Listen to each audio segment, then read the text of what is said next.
WNST, Towson, Baltimore, and WNST.net. Last time I heard from this guy, we were talking about the Healy's fathers and sons in the Harrisburg Heat and the Baltimore Blast, and a little bit of shake-up in local indoor soccer. And Carl Delmont's been my friend for a long time, as has Ed Hale. And, of course, Carl owns Harrisburg Heat, but also sponsors and supports everything we do here for There Goes My Hero and Swabbing for the Bone Marrow Registry and our Ravens live events that are coming down the pike here as we get up on Halloween and into the turkey season, and of course at Fremont Mortgage as well. First things first, man, how are you? It's been a little while, and I know we've moved the soccer season back a few weeks, and for all the years I covered hockey and soccer, all of the indoor soccer as well as American Hockey League, everybody's saying, well, we do a lot better after the holidays. Seems to me that you and your indoor league at least have taken some measurements to move the league a little bit backwards, right? Yeah, I mean, the majority of owners wanted to move it back. So we're starting December 1st this year. The problem is, partway through the process, a few teams decided they wanted to play even later in the year, which some of them aren't going to finish regular season until mid-April, and that delays postseason for everybody. Now we're stepping on USL toes and other things. So I do like the later start. I don't like the later end. We should have if we're going to start December 1st, we should end of March and then have our postseason be done in April, and that's it. As it is, we could go into May, and that's not too great. But well, the USL conflict, talk about that a little bit, because all of your guys are playing for the love of the game. Nobody's getting rich in your league, literally. Mm-hmm. Owners aside, this is something that's a building. No, owners aren't getting rich either. But yeah, exactly right. So I mean, that's what I meant. But the USL and players playing in other places, in other places of the world, in some cases, right? Yeah, I mean, a lot of these guys, after USL ends, I know, like in Harrisburg, they have the team at Penn FC. Actually, they just announced they're going to go dark for a year. But a lot of their players were on planes back to their countries. Their last game was Saturday. They were on planes Monday night. So, but in a perfect world, some of those players could, play for us or Baltimore because it's close enough. I know. Bob Lilly and Mark Pulisic, who are both in the Heat Hall of Fame, are coaching the Pittsburgh Riverhounds, and they're having a great year. There's a few guys on that team who want to play for us, and, how it works is, they probably join us during our preseason. They might miss the first few games, our practice days. But conversely, if there's an overlap in, say, April, it's going to depend on, the two teams working it out, because if we're in postseason and they're in preseason, we'd like them to stay with us. But but conversely, it goes back to if they're right now we're starting preseason and they're in postseason, then we would defer to them and say, hey, finish it out. So the longer seasons sort of make that a little more complicated. But overall, I mean, I think the other thing too is, in April it's nice out. People want to be outdoors. It's indoors a little bit tougher to get them into, which is why we play the time of the year we do. I don't think I've had you on since the transitional period here, and it's been a little while. And, I think some people on the outside were shocked. I've known all along of your relationship with Ed, and quite frankly, one of the reasons you got involved as a fan, as a sponsor, someone that loves soccer, now involved with Celtic as well. I don't think between the two of you, no one's done more to sort of keep the flicker alive for anything soccer-related down onto the fields with kids and bringing in kids up that want to play soccer. And I know it's been a big, big part of your family and your daughters and your life as well as the Healys. And I'm not shocked by this, but it is a transitional period that I think both franchises are going to get used to. And the I-83 corridor, what it sort of opens up for soccer between the two states and between the two cities. There's a lot of speculation when it first happened, but, I've been friends with the Healys a long time, and as you said, Ed a long time. They're all good friends. And I think, honestly, as, working more and more closely with the Healys and everything else, it's great for soccer in general. I mean, Kevin's forgot more about this business than I'm ever going to know, so I just defer to him. Basically, I'm his employee. He tells me what to do, and I do it. But I think it's going to be great for soccer overall. I mean, look, he's got the Bays and his league and all the things he's involved with. And I think it's, a strong Harrisburg franchise. It's good for not only the Blast, but it's good for the league. And, the league's taking off. We added Canada this year. We're working on, we have two teams in Mexico. We've got a bunch of other teams owners of cities talking about coming in. So, I mean, I think the trajectory for our league and our sport is great. What I love about indoor soccer is people who don't like outdoor soccer, and you've probably seen the meme about, hey, if I wanted to see my friends not score for 90 minutes, I take them to a bar. Well, indoor soccer, you blink, you're missing something. It's that fast. And people who don't think they like soccer love indoor soccer. So, I don't wax on much about this, but I mean, I was at the first ever Blast game, right? And Danny Count signed my my program back then, and Polahan was around back then, and obviously Kenny Cooper, who I still have a relationship with almost 40 years later. But my dad wanted really nothing to do with soccer. Like, I remember my dad taking me out to Memorial Stadium one time, and, the NASL and all that represented, and I talked to Pete Carinci about that all the time, that era back in the day. And indoor soccer, my dad was always drawn to it. Like, my dad loved the Blast. Like, loved it. Didn't know why he loved it other than it was exciting, and it didn't matter where he sat down at the arena. But I have fond memories of going to Blast games with my dad because he loved it so much. Mm-hmm. I mean, I remember the first time, at the time my girlfriend, now my wife, took me to a game, and I'm looking at it like, indoor soccer, what are you talking about? And I went to the game, and I was just mesmerized. And I remember saying to her, like, I want to play this. And, I guess here we later go. in life, dreams do come true. Be careful what you ask for. Hey, tell me about Utica City, because you got some new teams in the league as well. I mean, we're familiar with St. Louis, familiar with obviously Milwaukee and others, but Utica, tell me about that franchise. Yeah, so what happened to Utica is it's an AHL team, very successful. The Comets, I think they've had 11 years of consecutive sellouts. Wow. And they acquired the Syracuse franchise and moved them 45 minutes, I believe it's east. And then got to get a map. Mississauga, which is, it's easier to say Toronto, but they came in, and they'll be in our division. So it's us, Utica, Baltimore, and so the four of us in our division. So this year, a little bit different. We're going to play each other a lot more than we have because of travel costs, especially if you have to go to Canada. But we will have some games out of our conference. So, like, we'll face Florida, St. Louis, Kansas City, Milwaukee, and the new Orlando team, which was Cedar Rapids, but they relocated to Orlando.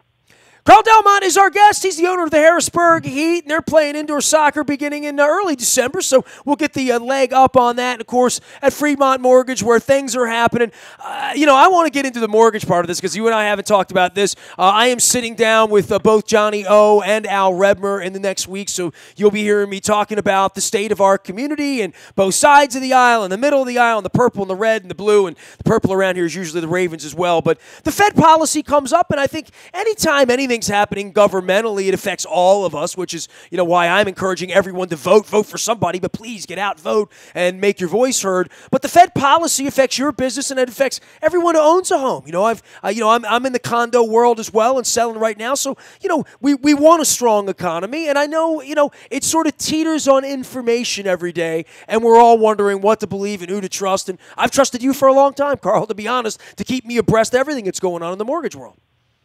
Yeah, I appreciate that. Real quickly, going back to the voting thing, remember, Johnny O won the primary over Jim Brocha by 17 votes. 17 votes. So, yes, every vote does count. Now, he's running against Al for the Baltimore County Executive. Roughly 900,000 people in Baltimore County. Essentially, it's like being the governor of, a small state. I think Baltimore County may have a population bigger than a couple states. So it's not something to take lightly. It's something to think about, but I know it'll be a good interview, so I'll have to tune in for that one. Well, they both will be, but as it pertains to the bigger picture and what happens when I hear the word Fed and money and Treasury, in your world, what does that mean? So the Fed doesn't have an easy job. I mean, we're coming off of, obviously a long time downturn in housing and stocks and everything else, and of course that came back. But we had a lot of artificial stimuli from the Fed. Bernanke, the predecessor, Yellen, when she came in, she typically, unlike her predecessor, Bernanke, he used a lot of, say, financial weapons, QE1, QE2, everything else. She basically just used language and was able to keep the markets relatively calm. New Fed chair, Jerome Powell's in, and, he's been, most people think he's a little bit too aggressive. Case in point, there's an old adage in the mortgage world that, if the economy is doing bad, it's good for mortgage rates. If the economy is doing well, it's not so good for mortgage rates. And, last week we had a stock market correction. People were thinking, oh no, is this another, financial Armageddon? And really, for all intents and purposes, the bond market just said, yawn, not a big deal. Yeah, mortgage rates have inched up. The 10-year Treasury has inched up. But that's more of a reaction, I think, to a lot of things going on out there, especially Fed policy. So the Fed looks like we're about an 83% chance of a Fed rate hike in December. I believe it was 80% prior to some of their memos coming out. But it looks like March we're back at about 50%. But a lot of people are thinking, and here's the weird part, the Fed, when they look at their numbers, they look at the numbers that don't include food or energy and inflation numbers.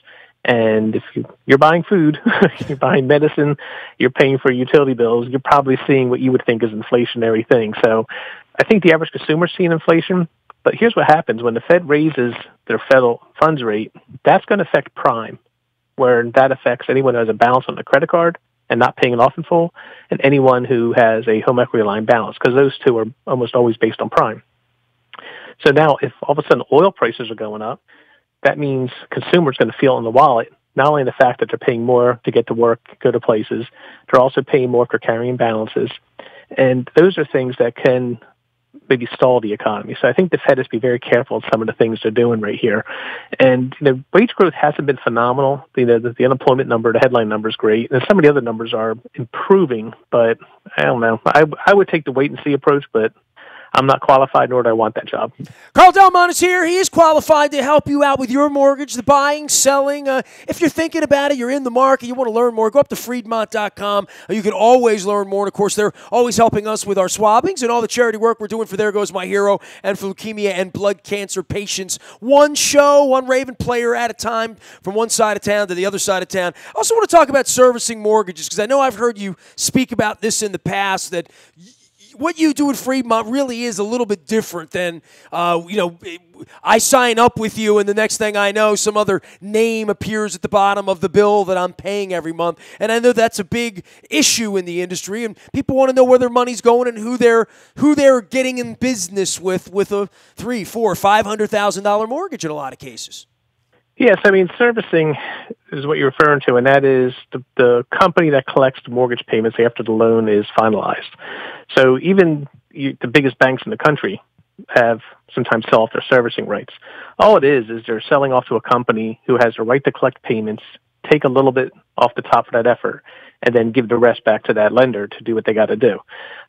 There's other things. They're in charge of paying your taxes and other things. And there's rules. That's Title 12, I think 6.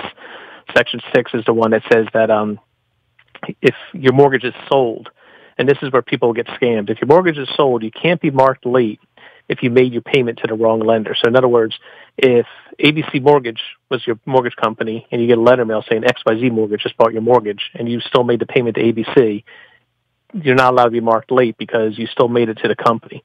What happens is, because the mortgage is a public record, you have some companies that try to trick people and say, they'll send you a letter and say, hey, Nestor, great news, we just bought your mortgage, at 123 Main Street. Make your November payment payable to XYZ Mortgage. And some people think, oh, okay, that's legit, and they mail the check off, and that company may not be legitimate.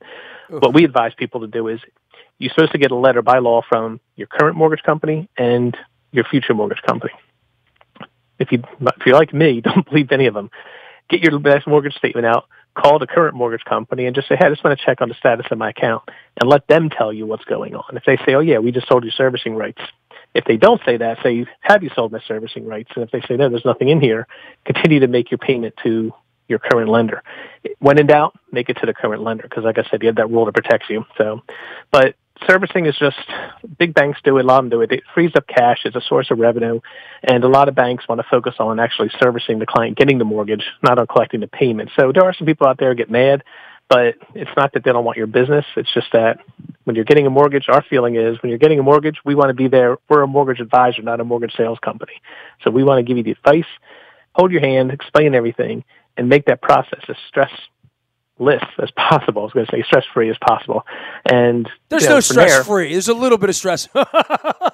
It is, but we try to take as much of that away by being informative and being advisors. Hey, man, I wouldn't do it without you, right? I mean, literally, this isn't built for regular people buying and selling homes. It's why you need experts. Literally, it's the biggest investment you're going to make in your life. So, Fremont Mortgage, you can purchase a home, 25 refinance. plus years too, right? Absolutely. Loan options, all the calculators and resources, and educating homeowners, all in the top of the new website, 1-800-955-8508 to find them, and they'll always be there to give you some help. You can find Carl personally if you need him as well. And soccer season around the corner, so it's good to catch up with you as always. I hope we see you out amidst a burger and a beverage and a refreshment with some Raven Purple players here in the next couple of weeks as well. Appreciate all that you do, Carl. Keep up the great work, man. Thank you. Appreciate it. Carl Delmont, Fremont Mortgage. You can find him at Fremont Mortgage Funding as well as at 800-955-8508. You can find me out on the BuyAToyota.com audio vault 24 hours a day from anywhere in the world on your mobile device by downloading the TuneIn radio app. We do come in crystal clear from anywhere in the world. You can find me on Facebook, Twitter, LinkedIn, Snapchat, Instagram, streaming live right here on our Facebook Live, as well as our YouTube WNSTV channel. We are WNST.net, AM 1570 and WNST, Towson, Baltimore, and we never stop talking Baltimore sports.